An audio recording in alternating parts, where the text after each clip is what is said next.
So, you worked for the Signal Corps for a while making That's right. films. What happened at that point? Well, obviously the place in Fort Monmouth was too small for a unit that had become quite large, and they bought a studio, the old Paramount Studios in Long Island City.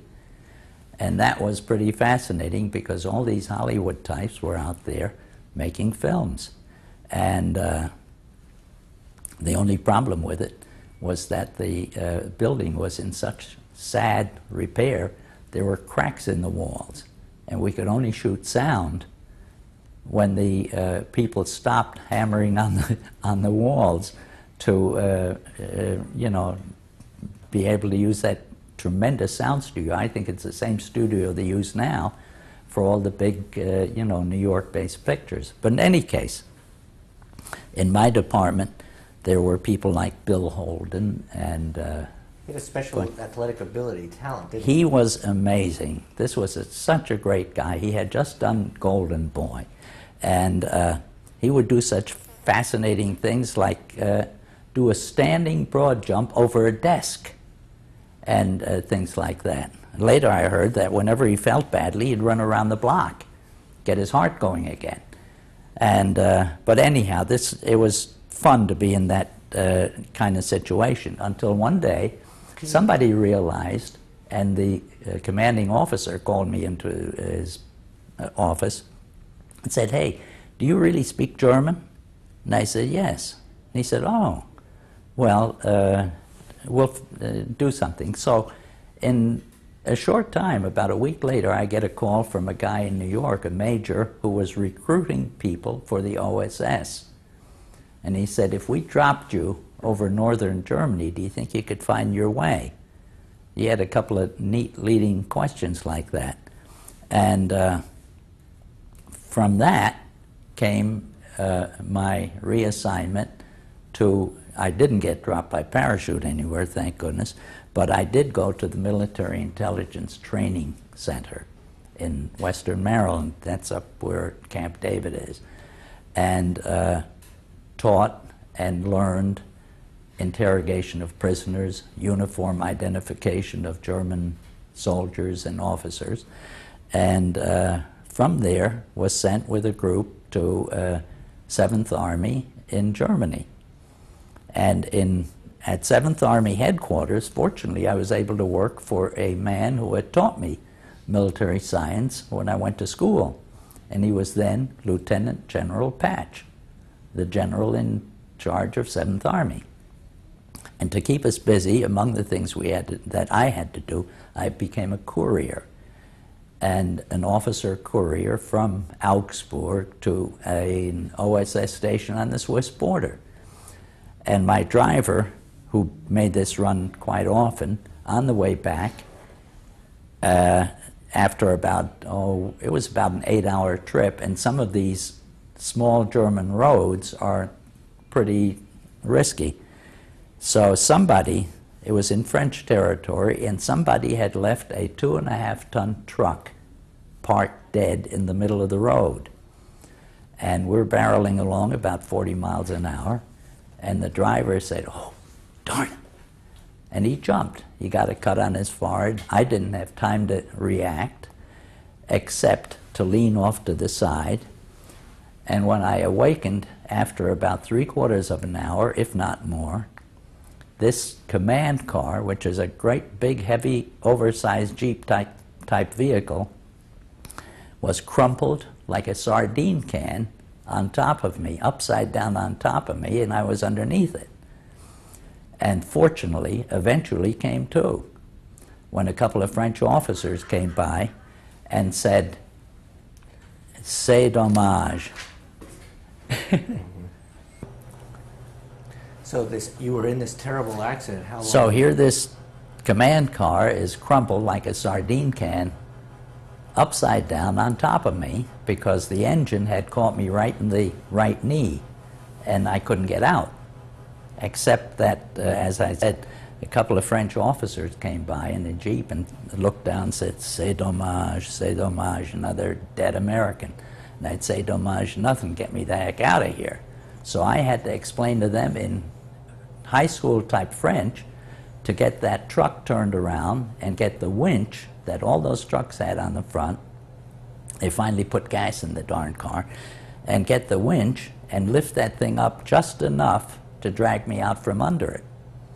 This in turn, because it hit me right in the right knee and arm, my head went through the windshield, and caused me to spend the next 6 months in an Army hospital while they tried to fix this thing.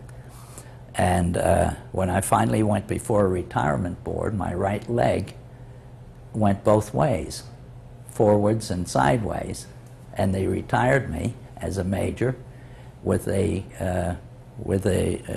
brace which went all the way up to my hip. But that was the end of my Army career. And after 6 months in various hospitals, I finally went back to television in December of that year. December of what year? Of 45. Did you have any opportunity to visit the station during the war? Not really.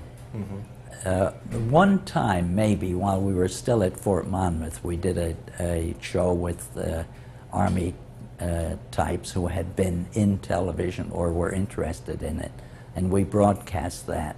In December of 45, when you appeared, did you appear in uniform for the first time? One time in uniform I appeared, and in uniform, and said that pretty soon I was going to come back and go back to work. I appeared, and I think at the same time there was a guy named, a lieutenant colonel named Bert Kalish, who was a photographer, who was a cinematographer, and an entire huge army of guys, Germans, surrendered to him because he was the only guy who was an American officer that they could find to get introduced to. Well, when you came back to the station, do you remember showing up for the first time and what their response was to you? By that time, a lot of changes had been made. I was not the only person on television anymore. There were a couple of more people who had been hired as announcers. Bob Stanton was a very fine sportscaster. He was on staff. And several other people, so we sort of shared duties. I still did all the regular work, such as sign-on, sign-off, and station breaks and all that kind of stuff. Did people miss you? The television audience miss you? We got a certain amount of letters from people saying they were grateful to see this guy back in one piece, and but things were pretty interesting. I got to do some fascinating work, like you mentioned once before, a newsreel called the a once-a-week review of the news, which happened to be commercial. The Oldsmobile Review of the News, which I narrated every Sunday evening, and a few other things. How had the station changed, though, by then? Was it big? By that time, there were 20 or 30 more people at the station, at WNBT, and everything became rather more commercial, you might say. Were the same people running the station? By that time, I think Doc Morton had left by then, and a few other people who had been very prominent before the war had left. But we had an equal number of bright people doing things. It grew quickly, didn't it? It grew, it mushroomed immediately at the end of the war because of all the work that had been done before the war, where virtually everything had been tried and we all knew how to do it, except the equipment was better, the cameras were better, and it went fast. They had the new image orthicon cameras. Do you remember when that was introduced? That you could... I have a feeling that the orthicon was one of the cameras we used just prior to the war. Right. It was a great big long heavy thing that they were able to drag around. But it required less light. Wasn't that a big change? And it required less light because the iconoscopes in the studio cameras were so sensitive, insensitive, that they required so much light. So everything got much easier, and the lights were less, and they were able to do so much more. Around 1945 or 46, there was a big announcement with a new camera where they showed an actress lighting a match in a completely dark room. Do you recall that? I do not recall that, but I think they were able to get a picture with very, very small light in those days. And do you recall Hourglass, the first variety show? Do you recall announcing that show? It was supposed to be a very commercial, big variety show that was being done. We had a number of them.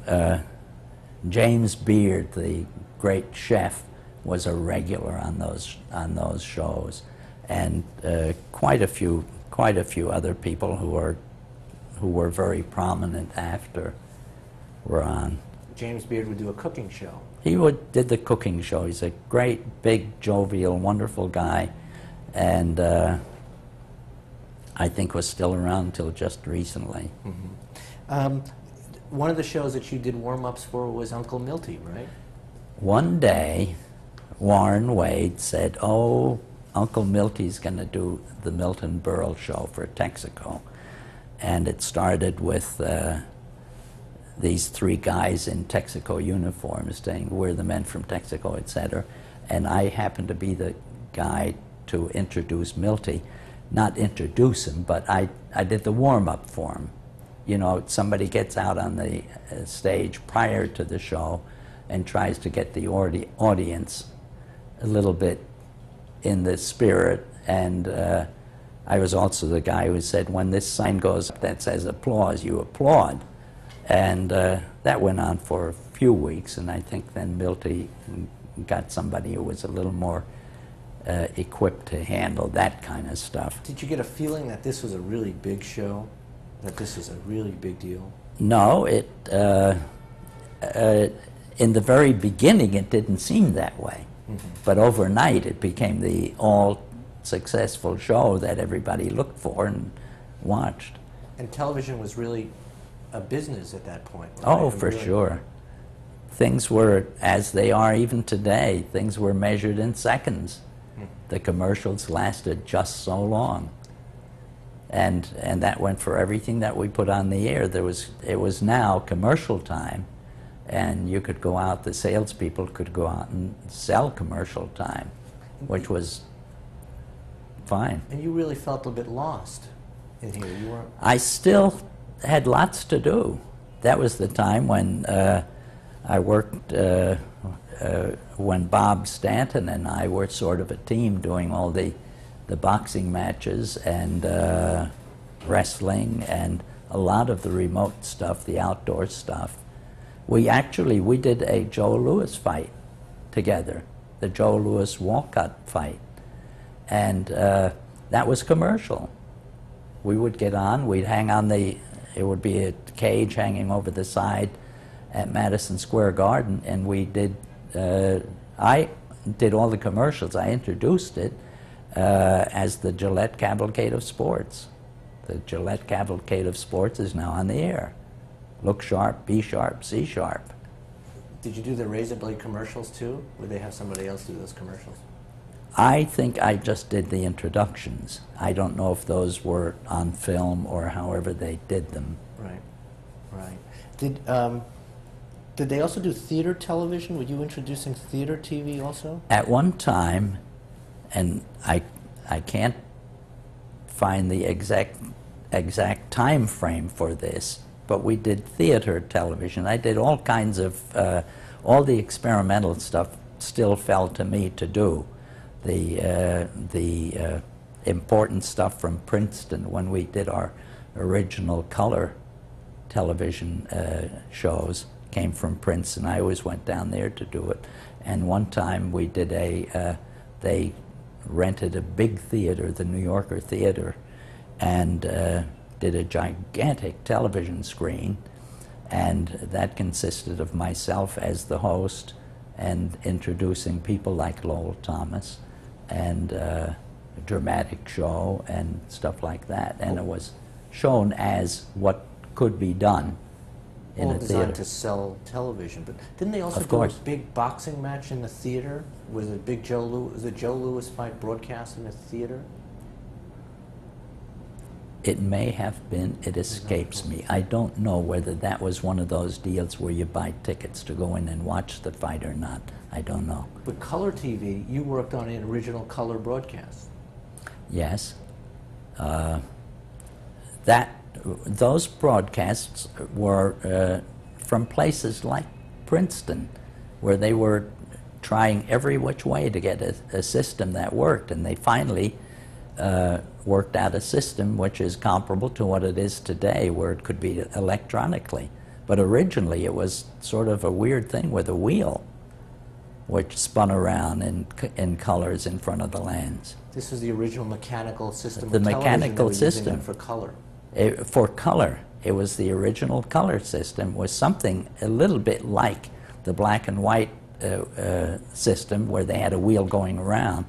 But for color, you needed the 3 primary colors, which were done but quickly discarded because it was too cumbersome and it had all this mechanical stuff. And then with great effort, they finally came around to an electronic system that was used and became color. Did you have a sense that this was going to be a big deal when you first started to do the color broadcast, that this would be a big battle? The way I got into color was through this program, this children's theater program. All right, so let's go to the Children's Theater and talk about that. How did the Children's Theater come about?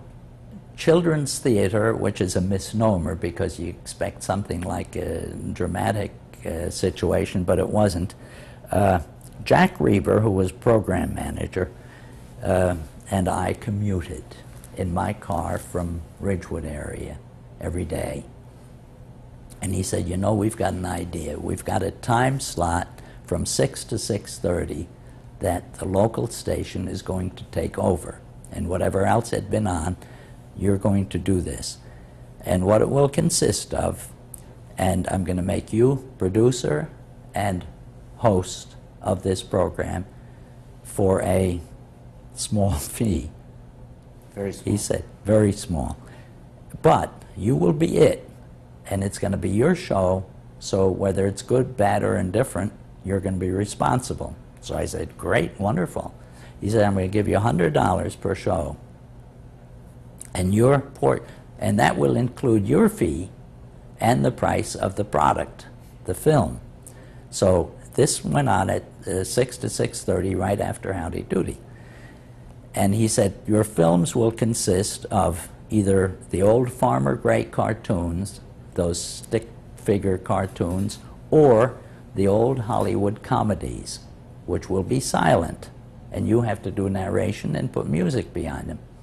And I said, okay.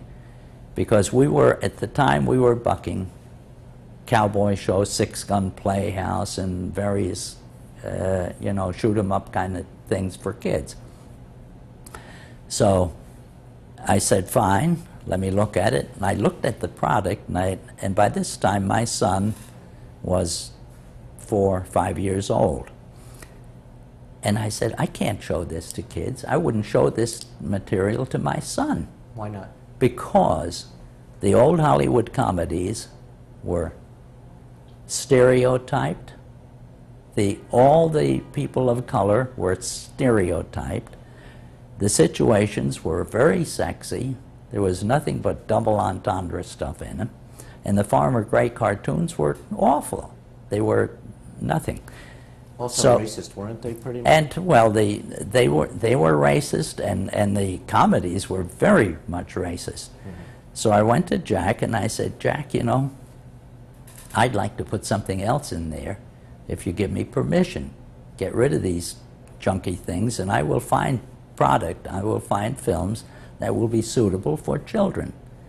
And he said, okay, but you can be sure you're going to lose all your audience in 1 week or 2 weeks that you put this stuff on. So I went out and hustled up a good product. I went to Encyclopedia Britannica, who had a beautiful film library of one-reelers, of a one-reeler being a 10-minute section. And I talked the vice president over there into giving me these one-reelers of anything in their library for $40 a shot, a reel. They were animal pictures, travel pictures, educational pictures, all that kind of stuff. And I thought, this is wonderful, and I don't mind showing it. And my co-producer, who was my son, looked at every foot of film I ever put on. And I could tell by looking at him whether it interested him or not. How old was he at the time? Well, when I first started this program, he was born 45, he was 5 years old. So instead of losing all the audience, we got the audience. And inside of about 3 weeks, by the time it settled down and I got good material to be put on, we had 5 times the ratings of the nearest competitor. So this thing went on, but no sponsors. Sponsors were afraid to death of anything that smelled educational. So little by little we got an occasional person to come in there. But it was on for 3 years, from 49 until 51. And one Thursday evening, or Thursday, yeah, I guess evening after the show, I got word from the then program manager upstairs, because Jack Reber had left. He said, oh, by the way, tomorrow, Friday, is going to be your last show. I said, how come? He said, oh, well, we're going to make that into an adult half hour with Tex and Jinx. Tex McCrary and Jinx Falkenberg. They're going to do a husband and wife adult type show. And they're going to come in on Friday. This disturbed me no end, because I had put my real heart and soul into making this a decent kid show, because it was truly it was the forerunner of what later became the more educational type shows on television. Probably the first educational It was show. by far the first. Mm-hmm. Everything else was pure comedy, slapstick, and what have you, or cowboy pictures. And so, and not only that, it's going to be your last show, and you're going to get transferred back to Pat Kelly's announcing staff. And I had not done any radio since 1939. So the first thing I did, I went up to Pat and I said, Pat, I've had it with this kind of business, so I'm going to resign from the staff. He said, okay, you sure? And I said, yes. And so Friday afternoon, much to my amazement, word came down, oh, by the way, Ray, Tex and Jinx can't get ready until Wednesday. So you're going to have to come in on Monday and Tuesday and do your children's theater show. And I said, okay. So I came in Monday, came in Tuesday, and at the beginning of the program I said, now boys and girls, later on in the program, I would like you to bring your mothers and fathers in, because I have something to tell them. So about 5, this is on my own time by now, because I'd left NBC. And with about 5 minutes to go, where I said, now, are your mothers and fathers there? And I waited a little bit, and I said, for 3 years, I've been trying to give your children a decent television program that they could learn something from and still enjoy, because it had to be interesting. And I said, I'm not going to be here, but if you think it was worthwhile, and if you liked it, don't write to me, because I'm going to be back in the jewelry business with my family in New Jersey. But if you liked it, write to the station or do something about it, and maybe they'll do something like this for you in the future. Went out to New Jersey, went to the store, and realized immediately it was a terrible mistake. But the next day, the phone rang at the store, and the program manager, a fellow named Ivan Reiner, called, and he said, Ray, you know, we've been thinking about Saturday morning television. Saturday mornings, there was nothing on, even in those days after the war, because they figured that mom's doing the housework, and so nobody's going to be looking. And he said, we would like you to come in, if you're interested, we would like you to come in and do your children's theater for an hour and a half, from 9 to 10:30. And I say, well, when do you want to start? keeping my fingers crossed like that. And he said, well, Saturday's too soon. By now it's Wednesday, I believe. How about next Saturday? Do you think you can get ready by then? I said, okay. So I came in the following Saturday with a prepared hour-and-a-half show, similar to what I had been doing in the evening. What had happened was when I made this crazy announcement, which came from the heart, that's the only way I could get away with it, the switchboard lit up like a Christmas tree. Mail came in literally by sackfuls, so that this guy's office was filled with it, from people who were very disappointed and very annoyed that the one program that they could park the kids in front of and feel safe with was going off the air. So I came in the following Saturday, all the while still working in the business for about 2 years until I got too busy on my own, and started that same program on Saturday mornings at 9 o'clock. And this was the first Saturday morning television That was the show for first kids. television show on Saturday mornings of any kind. They weren't doing any of that. Nobody was doing anything, including cartoons. And now you did even a different show, right, on Saturday morning. You did... I required more product because I had to fill an hour and a half in the beginning. Later it was an hour, I believe. But plus I had other interests, and I found that the kids were interested because it was so soon after World War II. The kids were interested in military for some reason, because their fathers had been in the military, many of them, because there were a lot of people in that war. So I made a deal with the Navy, even though I had an Army background, but I was investigated and found to be reliable, and I could do Navy stuff, and I could go on any piece of equipment that the Navy had, and so if I wanted to photograph it. And so you would do films of ships and visits along ships. I learned basic cinematography when I was in the Army, and I had a camera, and I acquired a couple more cameras, and so I would go out on whatever they had going. I went out on various airplanes, a PBY, which was a flying boat, a TBM, which was a torpedo bomber, similar to the one that George Bush recently jumped out of with a parachute. And you would shoot film. And I would shoot. I would get aboard. And then you would show and the shoot kids. the film, run home after doing that. Mostly it was on Saturdays. I'd go home to my little studio in the basement and cut the film.